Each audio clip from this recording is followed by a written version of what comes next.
Okay. And what am I looking at again? That? We're looking at That's that thing. okay. Yeah, it's kind of a little weird. People are going to think I'm like have a mean face. You do have a mean face. All right, go ahead.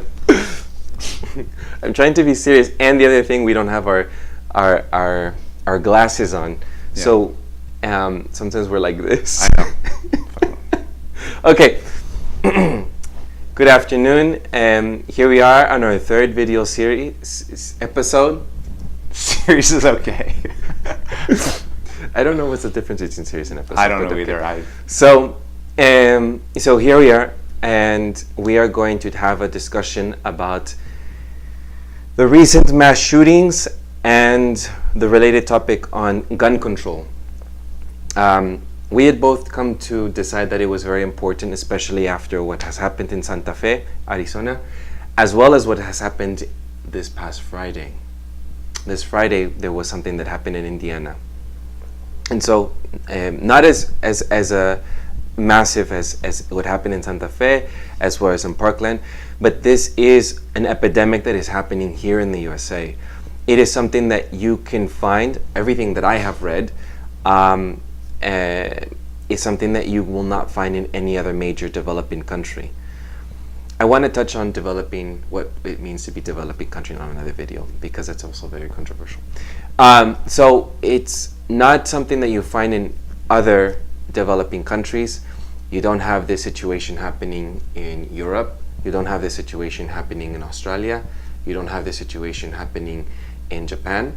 It's something that is very, it's an epidemic here, and it's a mass shooting. Do you want to say something about that? Because that's what I've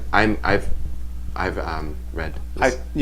Not that they don't happen there, but that with the frequency is not the even frequency close. And okay, yes, thank you for that. Yeah, that's what I'm in agreement with that. Yes, I'm sorry about that. Yeah, that's fine. Now it's happening almost every 2 months, every 6 months. It used to be, and now it's almost every 2 months. I was reading the latest statistic. And I will post links as well, because I remember I wanted to add some links, so people might be wondering, where am I getting all this information from? So it's at this topic, because let's get right into it then. Yeah, I do not have a very strong position.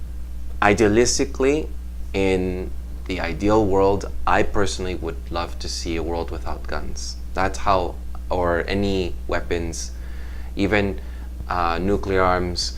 I would love to have a kumbaya sort of experience in the world where everyone is living peacefully. I understand that it is not the reality of our lives. It's not the reality of our society. People, this country, the USA, has lots of nuclear arms. It has lots of weapons, very militaristic.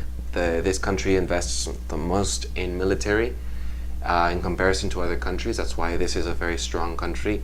And that also has, this is also built on a foundation of how people see themselves culturally and attached to their guns. So it's a sensitive topic, because I know I have friends who are pro-guns and I have friends who are anti-guns. I have my position is that my strongest, where I can gather, Andy, is really that I think there should be better background checks.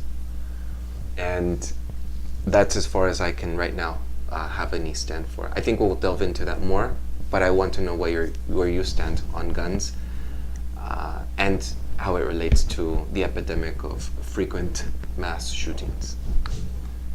Well, so to me, this is a question about violence and what are the origins of that violence.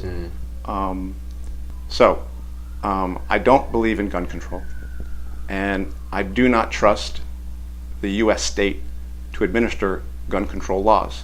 Historically, when they have had gun control laws, they've used them primarily against people of color, predominantly against black people in this country. And secondly, I think it basically empowers the state, which I do believe is the author of all this violence, and the system the state is a supporter of this capitalist system, I believe it empowers them to maintain their monopoly of force and the ability to impose their will on us as workers. And the reason that the right to bear arms does exist in the Constitution and was part of the initial Articles of the Confederacy is that people wanted to have the right to resist a tyrannical government, and they recognized that they need to be armed to be able to impose their will on a government that might try to impose its will on them. And that need still exists. And if we are ever going to see an end to violence, then it's going to be an armed people that are going to use their monopoly of force to impose it on the government, on the capitalists. And anytime we give that right away, we make it less likely that we can do that. I guess there's more to say about that. Yeah. But that's my first framework for this. And maybe from there, I'll leave it at that. In the beginning of this, our very first introduction, I had mentioned that on some positions I will have a very strong stand, on other positions I will not, or I'm still trying to figure it out. And that is just part of my authenticity, as well as, I'm not sure if you want to say anything about that, like how we're not experts, or we're not, some of us out there have very strong positions, especially around gun control, because that's the topic we're discussing right now. And I personally don't have a very clearly defined position. I will say this. You mentioned something, if I may, and so part of this discussion is to sort of, we're going to come to some disagreements because we're friends and we also know each other for a long time. We know how this goes. I will say this. The reason why I do not consider myself to be a socialist is I think that you cannot be a socialist unless you also embrace part of the reason, embrace taking up arms. Is this true? I would say that you can't be a revolutionary socialist unless you understand that workers will need to be armed eventually to seize power and to take power into their own hands. That will be part of it. The process for that is not just about workers having guns. It's also about bringing the military over to your side. That's going to be part of it. But any revolution is so. If we're going to have a revolution, it's going to require that we impose our will on a class that does not want to give up power readily, and that's the capitalists, that's our government, the corporations. And they won't accept they won't just go peacefully into sharing what they claim that they own and what they claim that they should have the right to control and decide over. That is not just our lives, how our lives are run, but the materials that we need to have a life. The other thing that one other thing is is just to say, I don't think we're just discussing gun control. I Right. think we are also discussing, and this is the one right of the to reasons. bear arms. Well, not just the right to bear arms, but we're discussing where does this violence come from? Because I will also contend that the gun control debate around what's happening deflects from the actual debate we could be having about why is the United States so violent? I believe it's because of the violence our own government imposes outside this country so readily, and the violence that it must use internally to create this divide between rich and poor, to imprison 2 million people, to have 45 million people without health care. That requires violence. You can't get that to be done by people who don't elect to have that done to them. You have to compel them to separate themselves from the resources that they have worked to earn. And so the gun control debate actually deflects from what the real source of violence in this country, I do believe it is. And there's another debate to be had about how men are raised in society, because it's not just it happens in the United States, but overwhelmingly this is our males who do this, often white males. And there's a debate to be had about what about these gender roles that exist in society?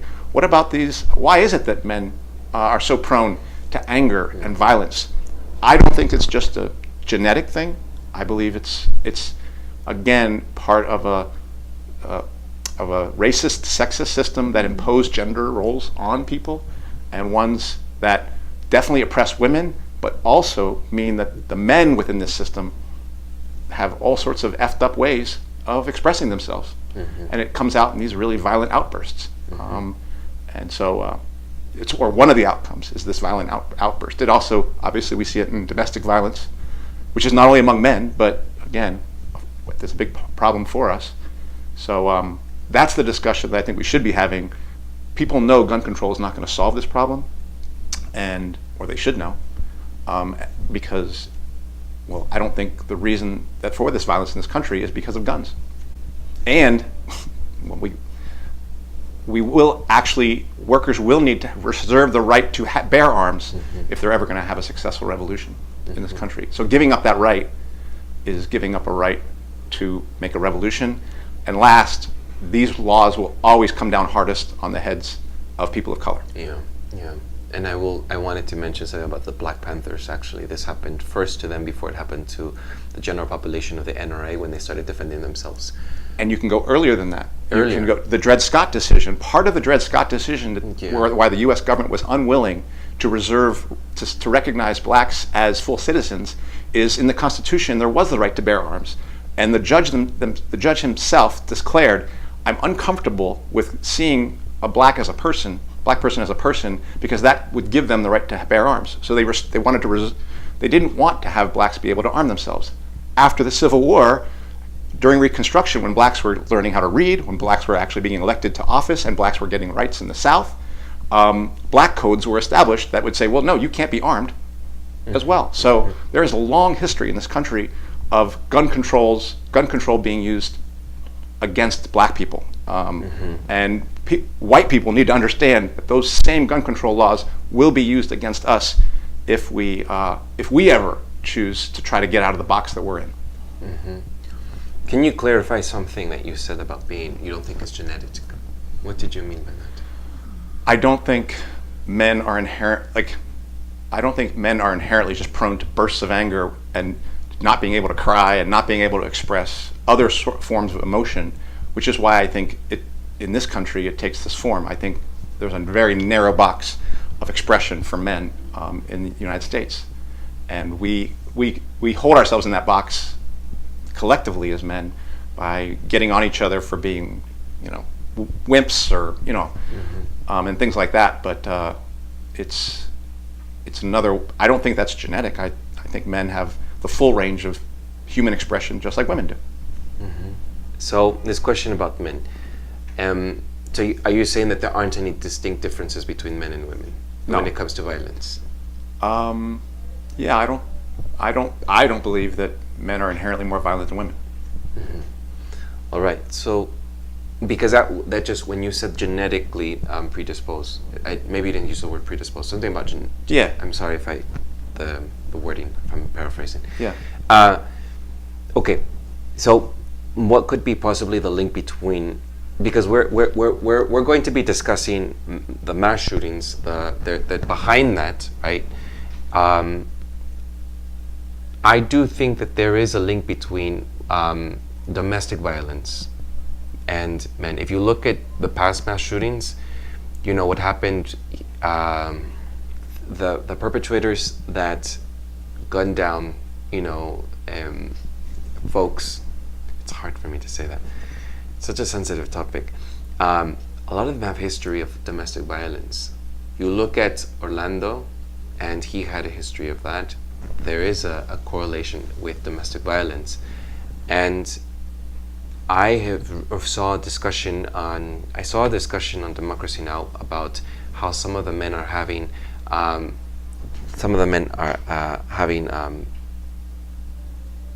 don't think I want to say that. I don't remember the facts now. Struggling. Okay. I'm struggling.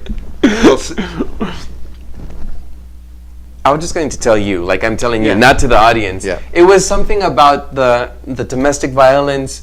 There's a correlation with these men having domestic violence issues with the women in their lives. I don't remember exactly where it was, but there was a female teacher that was teaching a first, second grade class or something like that in elementary school. Her ex-husband comes in and kills her. Right. because of revenge or some, I forget what was it, but some marital, I don't know, it's not the word. I'm always concerned people are going to tear me apart with. Marital? Marital. Yeah. Marital, because of some marital past. And I see that there's a domestic violence correlation, is all I'm saying. Yeah. Well, first off, Yeah. I think we're in agreement on that. Yeah. And secondly, this is the kind of discussion that society needs to have about violence, not the one about, is it AR-15s? Is it, what are the stocks, the various The bump things, stocks bump that are, stocks, yeah, the bump and stocks that are which added gun to the can you, which gun can't you? semi-automatic rifles. I mean, in the Santa Fe shooting recently, there was it was believed that this young man had been rejected by a woman and didn't know how to say no. Yeah. Wouldn't accept no as an answer. People believe that is a part of why he went and did this. So, yeah, I mean, I definitely believe sexism is related. Sexism comes into this. Sexism as it comes down on the heads of women in terms of male violence against women. But the issue of violence is a societal issue as well. And it's not just, I don't think violence is male.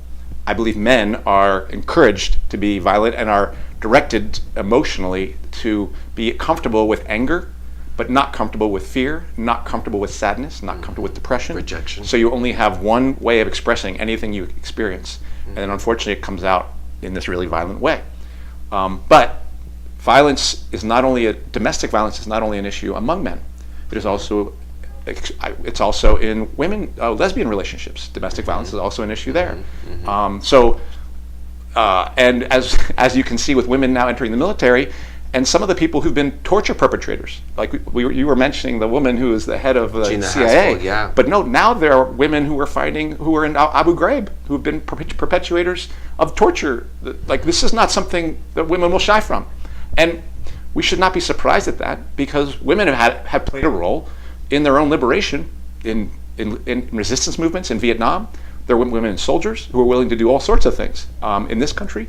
Women played a role in the American Revolution. Women played a role in the Civil War, and women have played a role in labor. Like in the 30s, women played a role in beating back the cops with bats in certain struggles. So women are willing to be violent, both for good and likely for ill. Unfortunately, there's no movement right now. So most of the way people see it is, and this is another piece, I guess, for me, which is, this gun control argument tends to make it seem like our biggest enemy are other workers. And I don't agree with that. I believe actually, yeah, there's lots of weird, messed up ideas that we as workers have involved, and we're feeling very desperate, very alienated, and we will act out on each other before we will act out on the state or the capitalist. But ultimately, I believe that we actually share a common enemy that is not each other. Our biggest enemy, our biggest opponent, the biggest thing we need to be afraid of is not fellow workers, it's the capitalist state in the United States. Would some ban, I mean, would you, like, I'm trying to define your position, right? So would some ban, would you agree to some ban, like bump stocks ban? No. And what do you make when you see another gun-loving country like Australia also having had their mass shooting in 1996, was it? And after 1990, sorry if I forget, it was in the 90s. Yeah. It was in the 90s, but I think it was 96. This is not scripted. Andy does not let me prepare for anything. So I have to remember everything from my archives, everything that is like everything I listen to, everything I read, everything. So this is so forgive me if it's 1997. I'm sure it's 1996. So I just wanted to point that out, because I get so nervous. The trolls are going to attack me. Hey, what's this? God damn it! This is staying in the video. Oh no!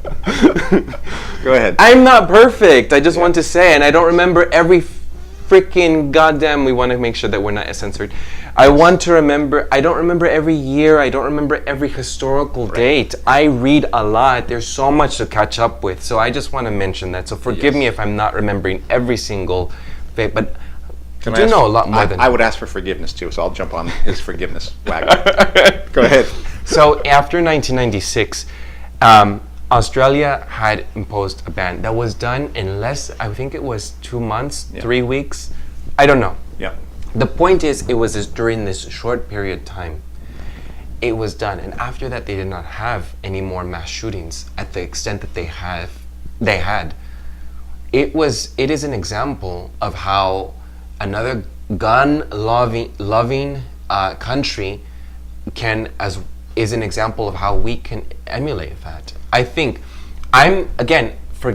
just to be repetitive, I'm not sure, again, my political stand on gun issues, it's not clearly marked for me, but I do think that there is something to say about another gun-loving country that has had similar massive shootings during that period of time. Right.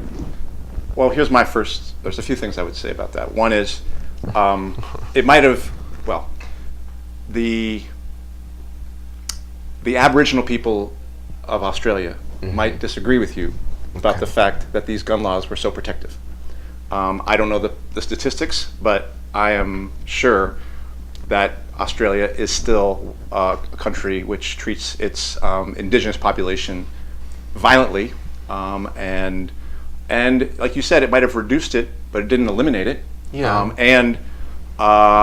Australia itself has been known to invade a country or two. It's occupied East Timor in that region, and the fact is if workers in Australia are going to take down their government, they're going to need to challenge those laws, or those laws will be used against them to restrict it.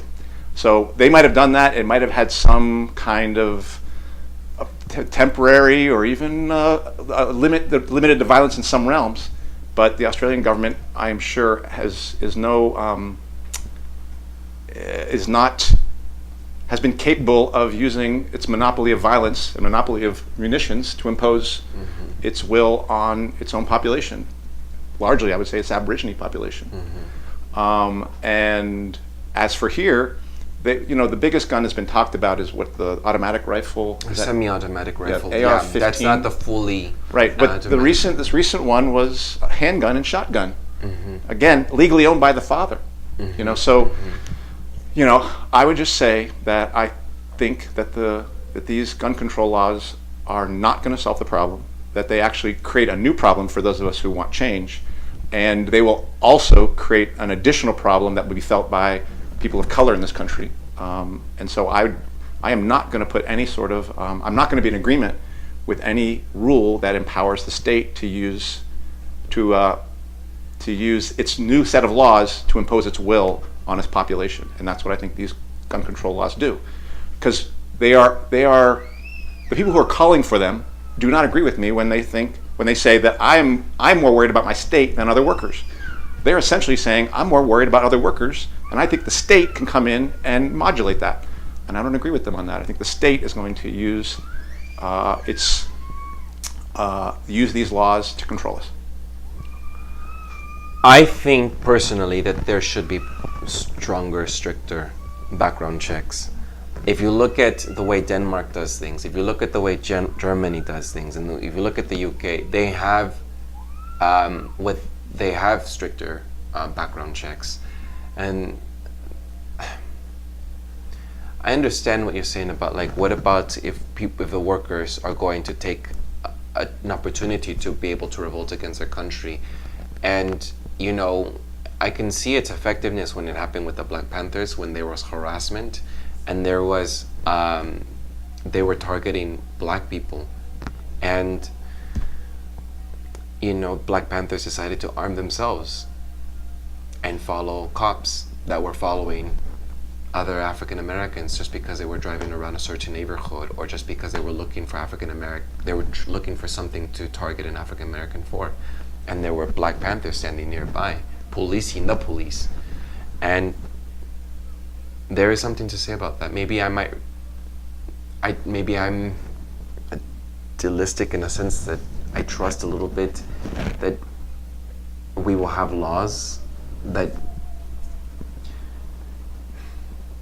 This is hard because I'm still trying to figure this out for myself. I don't trust the state either. I almost said that I do have some confidence in the system, but I don't have a lot of confidence in the system when I think about Latin America. Because this country makes it's like Candyland.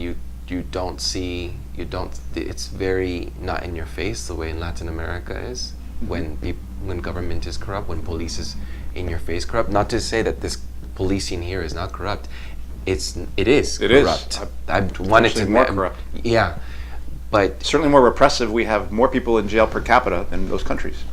Yeah, and that's what I meant. That where I come from in Mexico, and I can say this because lots of Latinos will say this, that we oftentimes think that the USA has stricter, more law-abiding cops that are going to follow the law, and that's not. Being in this country, I can see that clearly that's not happening. But I'm just saying that that's why we feel this way. A lot of the immigrants feel this way, that they can confide in the system here, the government system. I don't have confidence in the system, but I also don't have confidence in the people. Right. That's how I think I'm trying to say. Yeah. I was in Idaho for some time, and I saw people there have a hunting culture. I saw how the hunting culture there, they're very careful around weapons. It's like an instrument. And when I used the rifle for the very first time, it was a surreal experience for me. I could not believe it. But people are there. I think I could have made a mistake had I kept one, because I'm not in that culture. But I think there is a culture where people are very careful. But when I think about at a national level, especially for people who are not outdoorsy or people who live in a very high crime, poverty area and are trying to survive, I think people run to guns as a way to deal with situations. And I think I don't have confidence in our system to say what we can and what cannot do. And I also do not have confidence in the people. I think the majority of people are illiterate when it comes to guns, and I feel like our culture, there is a lot of violence in our culture. And if you look at just the suicide rates, I was looking at suicide rates last night. People commit suicide, but if you take the suicide rates away, if you look at other countries where the suicide rates with other substances or other methods and alternative methods to commit suicide, many of them have been able to be intervened because they did not run to a gun. They were doing other things that were sort of reversible. Does that make sense what I'm trying to say? Let's say someone decides to take pills. They could easily go to a place where they can get a toxologist to get that removed. But when you get a gun, you shoot yourself. That's not reversible.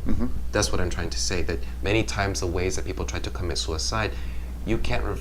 That people, and not in a logical, not in a reasonable way of thinking, will run to something like that. And I don't trust the people, is what I'm trying to say. There's a lot that I said. Why don't I give you a chance? Suicide and these events that we're seeing happen in this country are more an expression of that desperation, that hopelessness, and alienation than they are the ease with which people can access guns. And it's an expression of the inequality in a society which is maintained by people who have a monopoly of the guns to keep that inequality. That is, the state and the corporations who use the state to control us through the police, and through the military as well, if they need to. Some of the laws that are currently being discussed are ones that said, well, if you're mentally ill, then you can't have access to a gun. I think that's wrong. I think that You think that's wrong? I do think that's wrong. Okay, I think the notion expand on that. The notion of mental 50%. The UN put some statistics out that said 50% of the population has described as some form of mental illness, whether it be through depression, ADHD, any sort of thing. A huge swath of our population is subject and could be called at some level of having mental illness. Why you'd have to be mentally ill, it's understandable how much mental illness there is given the inequality in this society and the level of fear and desperation that exists within it. So I think those laws that are being currently being written, even though they're being talked about like, oh, we're pulling the guns out of crazy people. No, they're just like any other gun control law.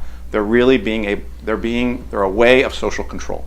They're a way of saying the state is the best determiner of who can have some rights. And I do believe people should have the right to own a weapon if they choose to. The reason they have it could be for hunting, but it could also be for safety. There are people who own. There are people in cities who do that, and this is the reason why.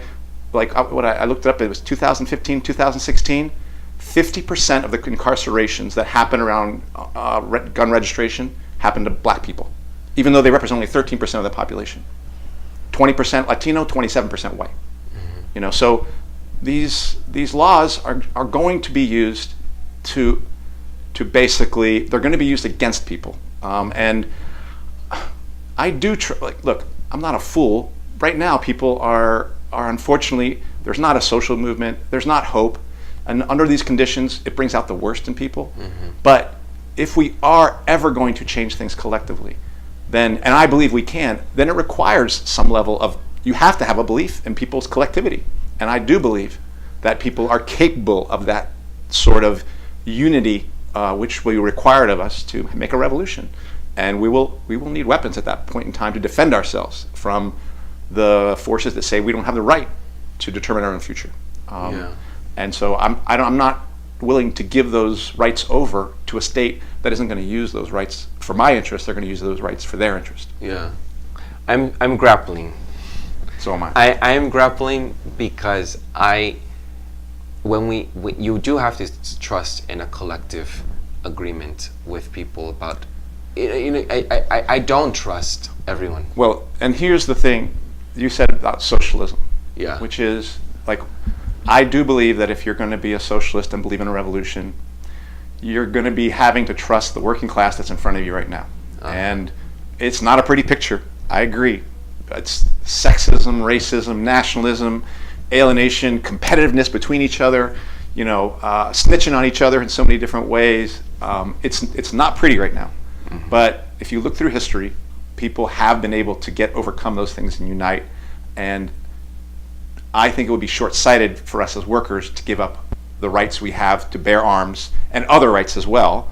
The rights of people who have been identified with mental disorders, because again, the state is a very bad decider of who is of the right mind or not, in my mind. I do believe those people deserve services, but taking away their rights, no, I don't agree with that. When you mentioned about how you mentioned statistics, I had this thought about how the media covers people of color versus covering elite class, or people who like Parkland versus Chicago. Right. I don't like it when the media is just trying to cover 17 people. This is, again, horrendous, that any mass shooting anywhere and people dying, innocent lives dying. But why does the media have to cover Parkland and not cover the shootings that are happening in Chicago? I'm still, that's biased right there, to be able to cover people who the media is just trying to portray as mostly white kids, instead of all these other people of these kids of color. You mean like the urban inner violence? City, urban violence. Yeah. We tend to ignore as a society that sort of violence as opposed to suburban violence. I would say that the racist notion about it is that somehow it's understandable for black people who might kill black people in those settings, but it's completely, who can understand how it is that white people can kill white people, right? Essentially, that's what people. The thing that I was thinking, I agree with that. I agree that that's a hypocrisy. Yeah. I would also say that people who are wringing their hands about the senselessness of this violence, which 10 people are killed in one event, 17 people killed in another event, you should look and ask yourself each time our country drops a drone in Yemen or Sudan or that's as well. Iraq or Syria, you should see what some of the damage they've wrought with a single drone or 2 drone strikes on wedding parties. I mean, mass carnage, and not discussed at all. And that level of violence, which is it is senseless violence from the vantage point of the people experiencing it. It's not senseless from the vantage point of our government doing it, because they're using it quite openly to control those countries, and they're using violence to oppress that population. But we have to understand that this kind of violence our government propagates all the time, and I do think it's connected to the level to which people in this country themselves find themselves acting violently. I think it's an expression. The violence in the class, the violence that people themselves are expressing, is partly an expression of the fact that we live in an immensely violent country that is killing people senselessly all the time. Mm-hmm. And I think that a lot of people are going to try and frame us as being insensitive to a lot of the mass shootings that have happened. I think that when we look at our country only and are shocked, we forget the mass shootings, mass genocide that is happening outside of this country internationally. I think we need to really be sensitive to it all, not just to this country, and be Eurocentric about it. Yeah, and to say that I'm not saying I have an answer here. I do believe the answer is revolution, because I don't think you can solve this problem of violence with capitalism maintaining itself. It's an inherently capitalist system. I do believe ending capitalism and having a socialist revolution is a piece of that whole process of actually having that kumbaya world we might live in. I don't think it would be holding hands and what are those people in the Grinch land? Whoville. The Whoville. It's not, but I do believe we can work much better together, and it would require a revolution to make it possible. But all I'm saying is the discussion around gun control is a distraction from the kind of discussion that society will have to have about where does this violence come from, why is it so much found in men, why is it so much found in America, in the United States, and secondly, if we're going to even talk about gun control, why do these gun control laws so much come down on the heads of poor people and people of color? Because I'm not going to support any gun control, any gun control, until you answer that question. Or rather, I think any gun control law that anybody who says they want to fight for change supports, what you're ultimately going to be supporting is putting a law into the hands of the state that will then empower a police officer when they pull over a person of color along the side of the road to find a reason to put that person in jail or to shoot that person. That's what these gun control laws ultimately accomplish. They don't accomplish, that's what you will accomplish with supporting these gun control laws, not that aim you think you have or you do have of stopping these shootings, or stopping the violence that's happening in our schools or happening in these clubs. So for that reason, I don't support them, and others. And that really will be the only accomplishment of gun control laws, will be to empower the state to continue to repress an already deeply repressed population, black workers, but ultimately it will fall on the heads of white workers if we ever choose to organize. Maybe we will do another part to this when I finally have my position completely marked. But this is all right? We're being authentic and we're sharing with you all about where we stand. I do support some gun control stronger background checks, stricter background checks. I'm pessimistic a little bit with people. I think that there is a lot of violence in the world. I don't think it's going to go away as technology is advancing. I think about video games. I think about people moving into inner city. I think about poverty, the gap between poverty, and we can also discuss about how those pressures will also come. So those pressures will also make way for people to start revolting. And I want to have a discussion with you.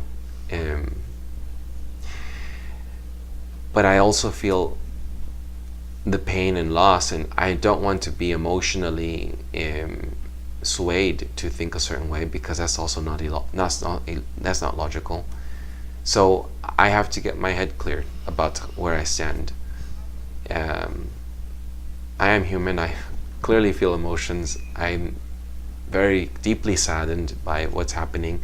Not to say that Andy is not. I'm simply saying for myself that I have not been able to think this through to the extent that I can make a position and defend it.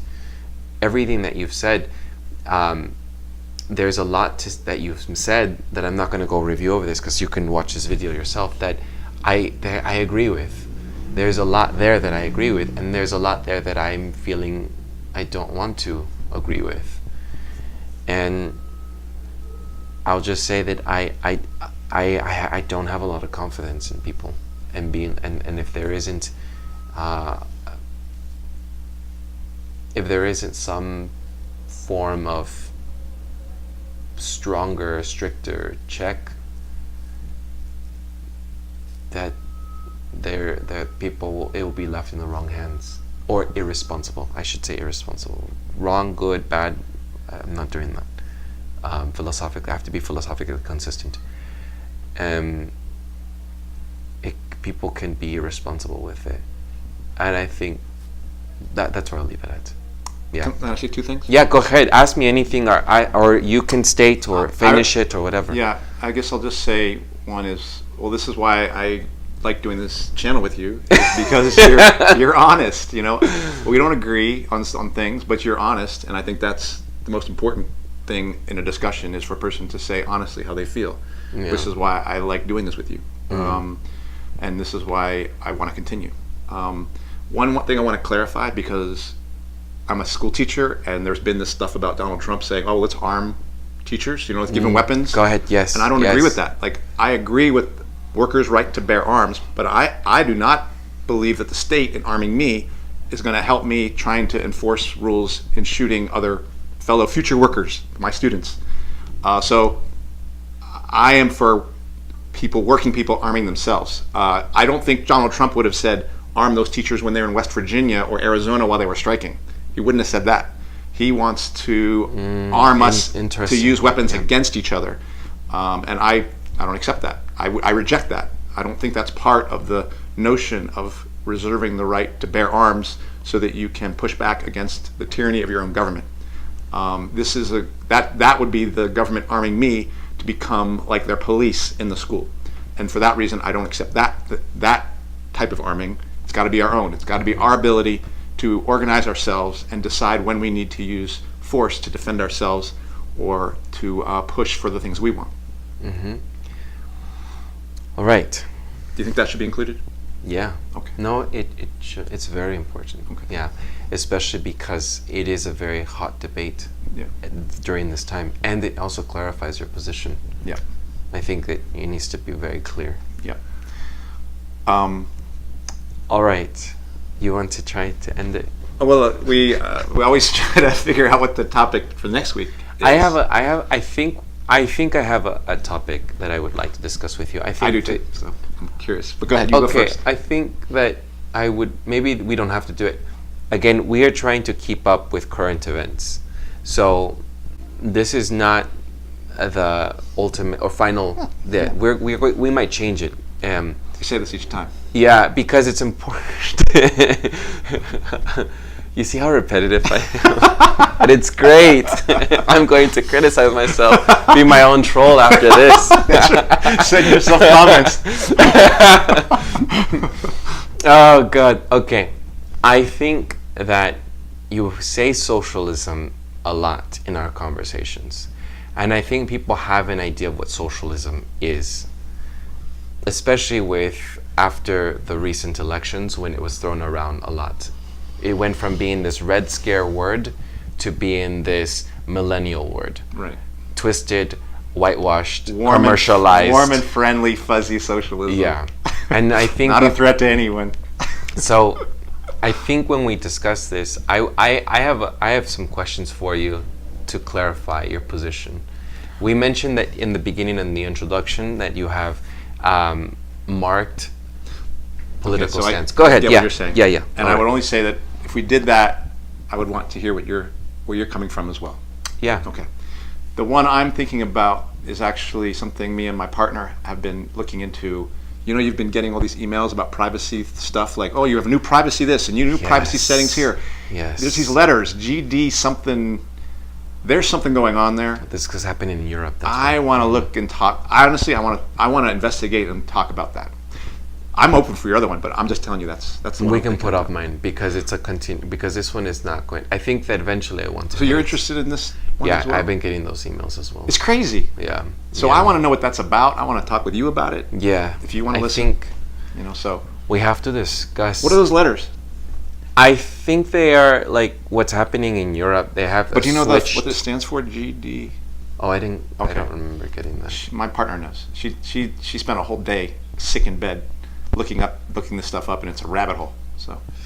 Yeah, I think it's related to the recent changes that is happening in Europe. Okay. Yeah. So that's one we might do. So you're either going to hear about socialism, or privacy, or privacy. Mm-hmm.